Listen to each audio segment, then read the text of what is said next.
We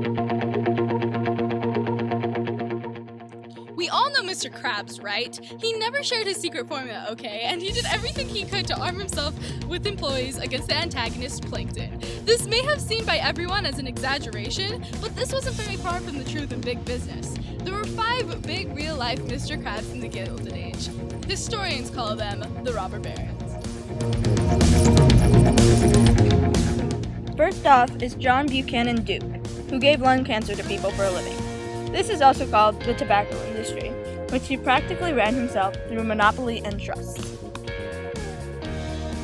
Then we've got Andrew Carnegie. His industry rested in steel. He became successful by combining all steps from manufacturing to marketing into one company or organization, eliminating the middleman. This was called vertical integration. Basically, he was the king of steel and was the catalyst for urbanization through skyscrapers and railroads. Would be used for railroads, skyscrapers, and is the face of industry. The production of steel marked the importance of capital goods. John D. Rockefeller had a pretty sick name, but you wouldn't think so if you worked for him. He practiced horizontal integration, aka allying with competitors to monopolize the industry and to create trusts. This is how Rockefeller made so much dough off of the oil business, along with the help of the mass production of the automobile, making oil relevant again. Another is Cornelius Vanderbilt, who was the snake of the railroad industry. His buddy, Jay Gould, issued railroad stocks for more than 30 years, or way more than their actual value. Vanderbilt bribed judges and legislatures to become kings in his industry.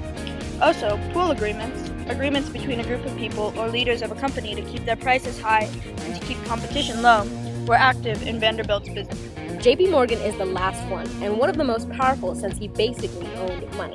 Though interlocking, J.P. Morgan consolidated rival companies to ensure future harmony by placing his banking officials on their board of directors. All of these men contributed to America becoming a plutocracy, a government run by the richest people in that time. Some credited God for their wealth, while others viewed it as social Darwinism, the idea that they were more than fit than anyone else and deserved their roles as leaders. Although these guys were top dog, there were the famous underdogs of history called labor unions, who fought against the corruption of robber barons.